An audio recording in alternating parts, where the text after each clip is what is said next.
Hello everybody, welcome to aspiring UPSC. आज का जो वीडियो है वो बहुत ही इंपॉर्टेंट टॉपिक पे है। आप देखे होंगे कि बहुत सारे ऐसे एस्पिरेंट्स होते हैं जो 2-3 प्रीलिम्स लगातार क्लियर नहीं करते हैं और उसके बाद क्या होता है, उनका प्रीलिम्स क्लियर होता है, सब कुछ क्लियर होता है और फाइनली वो एक टॉपर बन जाते हैं। तो हम लोग आज ये जानेंगे कि वो एक ऐसा क्या डिफरेंट चीज़ करते हैं और वो कैसे अपनी गलतियों को सुधारते हैं, कैसे वो जो मिस्टेक्स है जो सब लोग कर रहे होते हैं, कैसे वो नहीं करके अपने आप को इस लूप से बाहर निकाल लेते हैं और एक टॉपर बन जाते हैं। तो चलिए हम लोग स्टार्ट करते हैं बिना टाइम वेस्ट किए।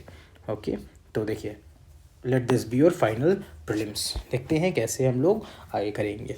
देखिए, one subject is equal to one resource. मैंने एक पहले भी वीडियो डाला था कि what are the 9 silly things which you need to ignore, ignore नहीं, which you need to remove from your studies, हाँ, या फिर remove from your aspirant stage,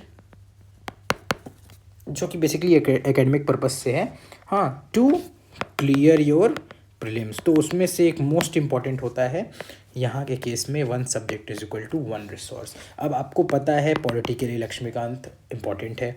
आप मान लो हिस्ट्री के लिए स्पेक्ट्रम पढ़ रहे हो तो स्पेक्ट्रम ही पढ़ना है। अब कोई आपको बोल दिया कि बिपिन चंद्रा पढ़ना है तो वो उस पर मत जाओ आप, ठीक है। मान लो एंशियंट मीडिया वाले, अगर आप लूसेंट पढ़ रहे हो या अगर तमिलनाडु की एनसीईआरटी पढ़ रहे हो या सॉरी या सतीश चंद्रा या ये चीज़ पढ़ रहे हो तो उसी पे फोकस करना है। मान लो अगर आप इको के लिए रमेश सिंह फॉलो कर रहे हो तो उसी पे रहना है। जो आपने अपना प्राइमरी रिसोर्स चूज़ किया है उस पर स्टिक करना है। याद रखना, no crash course no value addition. आप जो चीज़ पढ़ रहे हो वो बेस्ट है, ये मान के चलो कि आप जो पढ़ रहे हो वो बिल्कुल सही पढ़ रहे हो और वो चीज़ आपको प्रीलिम्स क्लियर करवाएगा, ठीक है। ये वैल्यू एडिशन के चक्कर में फंस जाओगे। क्या करोगे, नोट्स को बल्कि बना लोगे और उससे कुछ नहीं होगा। आप एक कलेक्टर बन जाओगे, कंटेंट कलेक्टर, समझ रहे हो। निकले थे कलेक्टर बनने, बन गए कंटेंट कलेक्टर। तो ऐसा गलती नहीं करना है। याद रखो, one subject is equal to one resource. दूसरी, हम क्या देखते हैं कि टेस्ट सीरीज़ जो है उसको लेके बहुत ज़्यादा टेंशन होती है लोगों के मन में। लोग बोलते हैं टेस्ट सीरीज़ हटा दो। अरे भैया, नहीं हटा सकते, पॉसिबल नहीं है। अब क्या होता है, अगर हम टेस्ट सीरीज़ हटा देंगे तो एक फोमो हो जाएगा। क्यों, हमारे अगल बगल वाले हम देखेंगे कोई एक्स कोचिंग का टेस्ट लगा रहा है, कोई वाई कोचिंग का लगा रहा है, कोई जेड का लगा रहा है या किसी चीज़ का लगा रहा है। मान लो कोई विज़न का अभ्यास दे रहा है तो यार हमारे अंदर डर आ जाता है, ठीक है। हम उस डर को इग्नोर नहीं कर सकते। उस चक्कर में हम क्या करते हैं, हम भी टेस्ट सीरीज़ लगाने लग जाते हैं। तो भाई इसके बारे में सोचो ही मत ना, मैं बता रहा हूँ क्या, टेस्ट सीरीज़ लगाओ, बिल्कुल लगाओ। Test series is very good. क्यों, वो हमें प्रैक्टिस करवाती है, ठीक है। किस चीज़ की, नंबर ऑफ क्वेश्चंस, ठीक है, टाइप ऑफ क्वेश्चंस। देखो, अब इसमें क्या चीज़ हमें ध्यान देना है, कॉशन किस चीज़ के लिए बरतना है वो देख लो।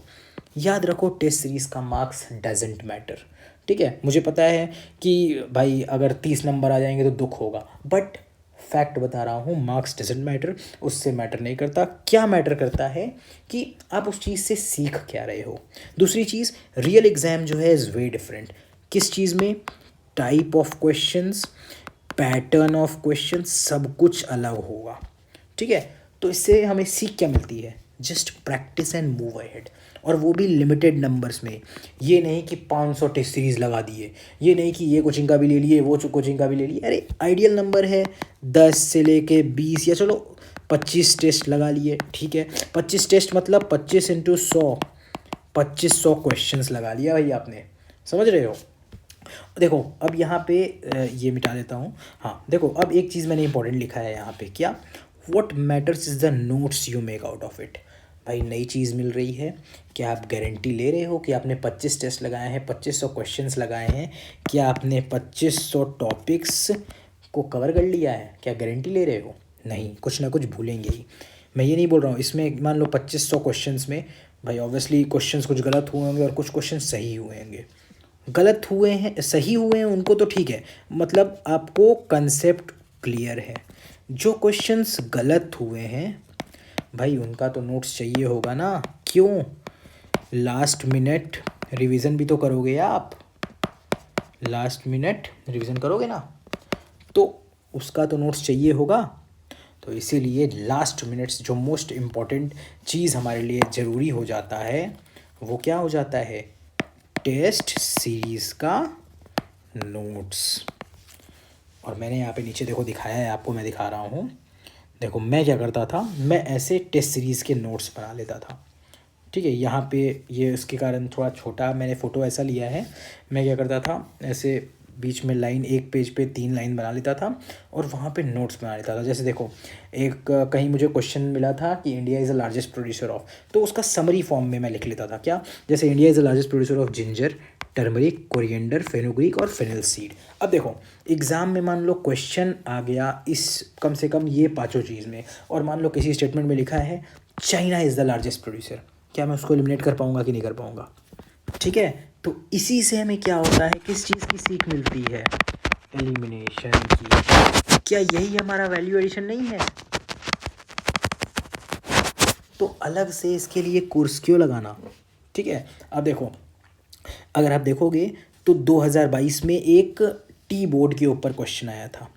ठीक है, उसके बाद मैंने टेस्ट सीरीज़ बाद में लगाया तो मुझे कुछ चीज़ें मिली, जैसे सिल्क बोर्ड को मिली, तो मैंने क्या किया, सिल्क बोर्ड का नोट्स बना लिया। साथ ही साथ जो और भी प्रेवलेंट बोर्ड्स हैं उसका मैंने नोट्स बना लिया था। जैसे देखो कि कोयर बोर्ड कहाँ है, कोच्चि में, टर्मरिक बोर्ड तेलंगाना में, टोबैको बोर्ड गुंटूर में, टी बोर्ड कोलकाता में। तो ये होता है नोट्स।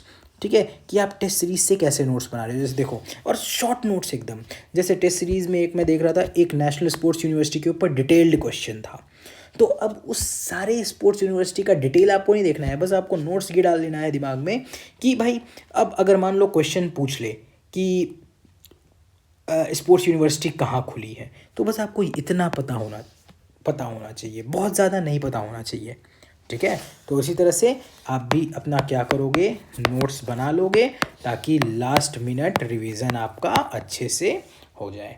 ठीक है, चलो अब देखो नेक्स्ट आता है क्या, the way you analyse your PYQs। मैंने अपने पहले वीडियो में भी बताया था आप लोग को कि जब मैं लोगों से पूछता हूँ PYQ एनालिसिस के बारे में, तो लोग बोलते हैं PYQ एनालिसिस मतलब कि वही प्रीवियस ईयर क्वेश्चन को देख लेना, आंसर को देख लेना, टिक लगा लेना, बात ख़त्म। और चलो आज कुछ लोग ये भी बोल रहे हैं कि ये भी देख लेना कि आंसर पे कैसे पहुँच सकते थे। ठीक है, ट्रिक। तो भाई चलो ठीक है, ये मैं मान रहा हूँ ट्रिक वाला कॉम्पोनेंट एक हो गया, आंसर वाला कॉम्पोनेंट हो गया, बट क्या PYQ यही है? भाई याद रखो, PYQ जो है वो एक गाइड है आपको फ्यूचर में बताने के लिए कि UPSC फ्यूचर में किस चीज़ पे क्वेश्चन पूछ सकता है। मैं दिखाता हूँ मैं PYQ का एनालिसिस कैसे करता था। ये देखो, ये है यहाँ पे क्वेश्चन पूछा है, ये 2025 का ही है, दोनों 2025 का ही है। ठीक है, देखो इसमें पूछा था क्या, सॉरी 2025 नहीं, ये 2024 का पेपर है दोनों। ठीक है, इसमें क्वेश्चन पूछा था, one of the following regions has world largest tropical peatland which holds about 3 years worth of global carbon emissions from fossil fuels and the possible destruction of which can exert detrimental effect, which of the following denotes the region. अब चलो हमें answer पता चल गया, इसका answer होगा क्या, Congo basin. ठीक है, इसका आंसर मान लो होगा कॉन्गो बेसिन। बट क्या हमें यहीं पे रुक जाना है? हो सकता है फ्यूचर में अमेजोन बेसिन के ऊपर क्वेश्चन पूछ दे, किकोरी बेसिन के ऊपर पूछ दे, रियो डे प्लाटा बेसिन के ऊपर पूछ दे। तो मैंने यहीं पे PYQ प्रिंट करा के रखा, यहीं पे मैंने यहाँ पे मेंशन कर दिया कि क्या चीज़ मेरे लिए फ्यूचर में इंपॉर्टेंट हो सकती है।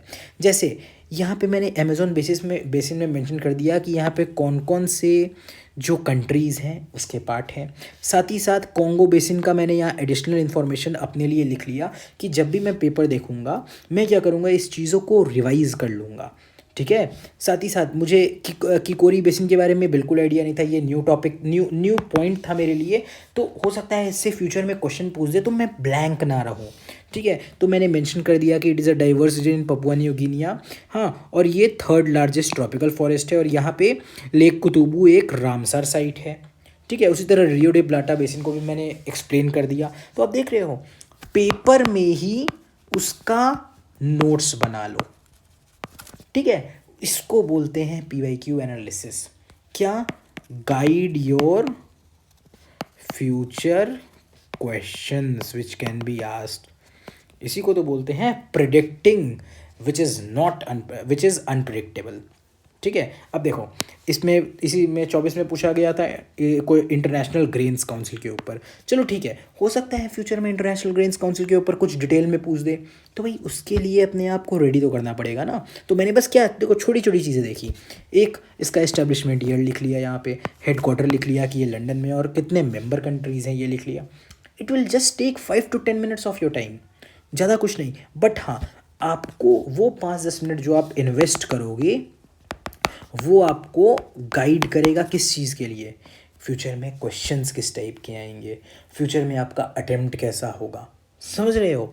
उसी तरह देखो यहाँ पे मैंने सारा चीज़ लिख लिया है कि it convenes 2 regular council sessions each year, और एक रिपोर्ट पब्लिश करता है, ग्रेन मार्केट रिपोर्ट। ठीक है, तो इसको बोलते हैं क्या, PYQ एनालिसिस। अब इसके बाद नेक्स्ट आता है थीमेटिक एनालिसिस। हर एक सब्जेक्ट जो है उससे कुछ थीम्स है जिसको यूपीएससी लगातार पूछ रहा है हर एग्जाम्स में। CDS ले लो, CAPF ले लो, CSC ले लो, ठीक है, या और भी बहुत सारे एग्जाम्स हैं, जियो साइंटिस्ट ले लो, वो थीम्स हर जगह रिपीट हो रही है। तो अब एक चीज़ मेरे को बताओ, जब यूपीएससी खुद हिंट दे रहा है कि इस चैप्टर में ये चीज़, ये टॉपिक आपको पढ़ना ही है, तो क्या ये नॉन नेगोशिएबल नहीं हो गया? क्या इस चीज़ को आप इग्नोर कर सकते हो? ठीक है, जैसे आप देखोगे पॉलिटी में फंडामेंटल राइट्स के ऊपर क्वेश्चन ही पूछ ही रहा है, चाहे वो जैसे 2021 में राइट टू प्राइवेसी हो गया, उससे पहले 2020 में right to marry a person of one's choice हो गया, ठीक है, फिर वापस से 2023 में राइट टू प्राइवेसी हो गया। तो आप देख रहे हो उसी तरह कॉन्स्टिट्यूशनल नॉन कॉन्स्टिट्यूशनल बॉडीज़ के ऊपर क्वेश्चन पूछता ही है कि चूज़ विच ऑफ देम। तो ये हमारा थीम्स है। जैसे आप इन्वायरमेंट है, तो इन्वायरमेंट में आप देखोगे क्वेश्चन पूछ ही रहा है स्पीसीज़ के ऊपर, ओरेंगटन हो गया, बी हो गया, हनी बी हो गया, फिर एंड जो कल्टिवेटर ऑफ फंगाई हो गया ये। उसी तरह पॉल्यूटेंट्स, एसिड रेन है, ये सब पे क्वेश्चन पूछ ही रहा है। तो क्या आप थीम्स मिस कर सकते हो? नो, थीम्स मिस करना एक ब्लंडर हो जाएगा। बाकी हाँ, सब्जेक्ट वाइज पर सब्जेक्ट जो है क्या क्या थीम्स इंपॉर्टेंट है उसका भी मैं वीडियो आप लोग के लिए लेके आऊँगा। हाँ, सब्जेक्ट जैसे पॉलिटी का मैं अलग वीडियो, सारे सब्जेक्ट का मैं थीमेटिक वीडियो बना लूँगा, तो वो आपके लिए इजी हो जाएगा। ठीक है, उस चीज़ को आप इग्नोर बिल्कुल मत करिएगा, वो बहुत ज़्यादा हेल्पफुल साबित होगा आपके 2026 एग्जाम्स में। ठीक है, चलिए उसी तरह देखते हैं करंट अफेयर्स। अब आप देखोगे मार्केट में करंट अफेयर्स का बहुत ज़्यादा हल्ला है। ठीक है, क्या कोई कुछ सोर्स फॉलो कर रहा है, कोई कुछ फॉलो कर रहा है, कोई क्या कर रहा है, कोई बोल रहा है कि मैं एक चीज़ फॉलो करूँगा, मैं 3 सोर्स पढ़ के जाऊँगा। अरे भैया पढ़ लो, पढ़ने में कोई दिक्कत नहीं है, but ultimately you need to become an IAS officer, you do not need to become content collector. ठीक है, आप मल्टीपल स्टफ कर तो लोगे, क्या रिवाइज कर पाओगे आप? क्या इतना आसानी होगा भाई? आपको इतने सारे कोर सब्जेक्ट्स पढ़ने हैं, आपको टेस्ट सीरीज़ लगाना है, आपको सीसेट सॉल्व करना है, आपको PYQ एनालिसिस देखना है, आपको थीम्स देखना है, कितना चीज़ है मैं काउंट नहीं कर पा रहा हूँ, और आप बोल रहे हो कि मैं 4-4 सोर्स लेके उसको रिवाइज़ कर लूँगा? पॉसिबल ही नहीं है। एक पढ़ो, याद रखना static is always the king maker. अगर क्वेश्चन आएगा, ठीक है, मान लो क्वेश्चन आया प्रेसिडेंट रूल पे, या क्वेश्चन आया नेशनल इमरजेंसी पे, ठीक है, या क्वेश्चन आया फाइनेंशियल इमरजेंसी पे, तो भाई आपको मान लो प्रेसिडेंट रूल हो गया आर्टिकल 356। हाँ, मान लो अभी इसी साल मणिपुर में प्रेसिडेंट रूल का इम्पोजिशन हुआ था। ठीक है, तो भाई इसका बेसिक चीज़ तो आपको पता होना चाहिए ना। प्रेसिडेंट रूल की टेक्निकलिटीज़ चलो आपने करंट अफेयर्स में पढ़ लिया, ठीक है, लेकिन आपको ये तो पता होना चाहिए ना कि article 356 relates to president rule. तो इसीलिए बोला जाता है कि static is and will always be the king maker. और याद रखना करंट अफेयर्स के लिए बस एक सोर्स पकड़ो, उससे काम हो जाएगा। आ रहा है तो आ रहा है, नहीं आ रहा है तो और भी बहुत क्वेश्चंस हैं, जिसमें और भी बहुत सारा ऐसा स्टैटिक का पार्ट है जिसको आप पार करके या जिसको कवर करके प्रीलिम्स क्लियर कर सकते हैं। बट हाँ, अब ये नहीं कि मैंने बोल दिया तो आप करंट अफेयर्स पढ़ो ही मत, पढ़ो, बट एक सोर्स पढ़ो। ज़्यादा से ज़्यादा एक सोर्स पढ़ लिया तो क्या होता है, फिर लास्ट में कुछ यूट्यूब पे वीडियोस वगैरह आने लगते हैं, मैराथन वगैरह, उतना ज़्यादा नहीं, लेकिन जैसे मान लो प्लेसेस इन न्यूज़ वगैरह आ गया, रिपोर्ट्स इंडेक्स आ गया, तो वो देख सकते हैं। मिसलिनियस चीज़ें हैं, उसको आप देख सकते हो। ठीक है, उससे क्या होगा, फोमो जो है वो नहीं होगा। ठीक है, तो बस इतना ध्यान रखना। उसी तरह अब देखो क्या होता है, कुछ चीज़ों की चीज़ जो हम इग्नोर कर देते हैं, जैसे मैपिंग, ठीक है, जैसे आर्ट एंड कल्चर वगैरह, जैसे सी सेट। चलो पहले ये दोनों पे तो मैं बात करता हूँ। इसको क्या करते हैं, इग्नोर कर देते हैं। कई बार मैपिंग और इससे ऐसे क्वेश्चन आ जाते हैं जो बहुत लो हैंगिंग फ्रूट होते हैं, ठीक है, तो उसको इग्नोर मत करो। मैपिंग के लिए क्या है, रोज़ आधा घंटा, जस्ट हाफ एन आवर दो, ठीक है।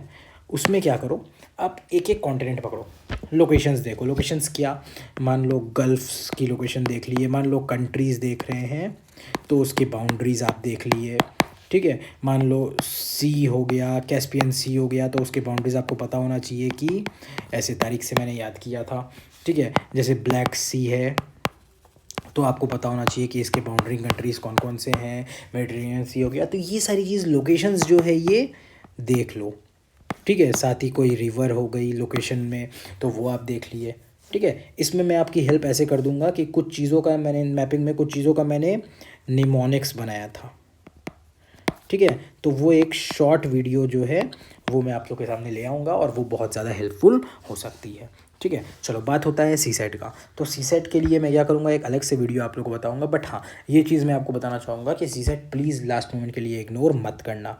मेरा खुद एक अटेम्प्ट वेस्ट हुआ था सी सेट की वजह से, जिसमें मेरा प्रीलिम्स में अच्छा स्कोर, जीएस में अच्छा स्कोर था, लेकिन सी सेट में मेरे बहुत ही कम नंबर थे, ठीक है। तो बहुत बुरा लगता है जब आप जीएस का हर्डल पार कर जाओ लेकिन सी सेट में फेल हो जाओ, तो इसलिए उसको इग्नोर मत करना, ठीक है। बस दूसरी चीज़, नॉन हंटिंग ऑफ रिसोर्सेज। अब क्या होगा, आपने देखा होगा कि एंशियंट मिडिवल में कई बार ऐसे क्वेश्चन आ जाते हैं जिसका आपने नाम भी नहीं सुना हो।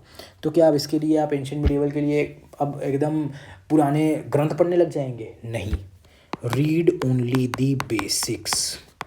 अगर आप लूसेंट पढ़ रहे हैं लूसेंट पढ़ लो, तमिलनाडु एनसीईआरटी पढ़ रहे हैं वो पढ़ लो, या आरएस शर्मा या कोई मतलब ये पढ़ रहे हैं तो वो पढ़ लो, बस एक्स्ट्रा नहीं पढ़ना है, ठीक है। एनसीईआरटीज़ अच्छे से देख लो, बेसिक्स पढ़ लो। इन्वायरमेंट में आप देखोगे कि स्पीसीज़ के ऊपर क्वेश्चन पूछे जा रहे हैं ज़्यादा, या फिर पॉल्यूटेंट्स के ऊपर बेंजीन हो गया, या और सारे पॉल्यूटेंट्स के ऊपर क्वेश्चन पूछे जा रहे हैं। तो क्या इसका मतलब ये है कि एकदम आप पूरा इन्वायरमेंट का इन्वायरमेंटलिस्ट बन जाओगे? देखो, इन्वायरमेंटलिस्ट बनना is a very good thing, लेकिन यूपीएससी की तैयारी कर रहे हो, ठीक है, इसमें आपको सारे सेगमेंट्स पे ध्यान देना है, ठीक है। तो एक चीज़ को छोड़ के अब इसके ऊपर पूरा पीएचडी करने मत लग जाना, ठीक है। कोई बात नहीं, बेसिक्स पढ़ेंगे, बेसिक्स से दिमाग लगा के क्वेश्चन सॉल्व करेंगे। उस हंट करना शुरू नहीं करेंगे कि भाई मैं रिसोर्स के पीछे भागने लग जाऊं। बेसिक्स पढ़ो, आगे बढ़ो। बन रहा है बनेगा, नहीं बन रहा है नहीं बनेगा। याद रखो, आपसे नहीं बन रहा है, किसी से नहीं बनेगा, क्योंकि सबने वो बेसिक चीज़ें ही पढ़ी हैं जो आप पढ़ रहे हो, ठीक है। उसी तरह साइंस एक टेक्नोलॉजी है। मान लो कोई न्यू टेक्नोलॉजी, देखो आप देख रहे होगे क्वेश्चन न्यू टेक्नोलॉजी पे आता है, तो क्या आप सारी की सारी न्यू टेक्नोलॉजी पॉसिबल है पढ़ने की? रोज़ दुनिया में कम से कम हज़ारों टेक्नोलॉजीज़ लॉन्च हो रही हैं, क्या सब आप पढ़ लोगे? नहीं, वही चीज़ें पढ़नी है जो न्यूज़ में है, जो बहुत ज़्यादा आप सुन रहे हो। एक्स्ट्रा पे नहीं भागना है। अगर आपने अपना बेसिक और सफिशिएंट चीज़ें जो हैं वो कर ली, तो बस उससे आगे मत बढ़ो, काम हो जाएगा। चीज़ों को बल्कि क्यों बनाना है जब आप इजीली उस चीज़ को कवर कर सकते हो, ठीक है। चलो उसी तरह देखो, अब लास्ट आता है फाइनली क्या, कंसिस्टेंसी रहना। अगर आप पढ़ रहे हो, बस कोशिश करना कि रोज़ आप कम से कम पढ़ो, ठीक है। मैं नहीं बोल रहा कि रोज़ 12 घंटा पढ़ो, और देखो 12 घंटा कोई इफेक्टिवली पढ़ भी नहीं सकता, टू बी वेरी ऑनेस्ट, इतना नहीं हो पाता है भाई। दिमाग है हमारा, रोबोट थोड़ी है।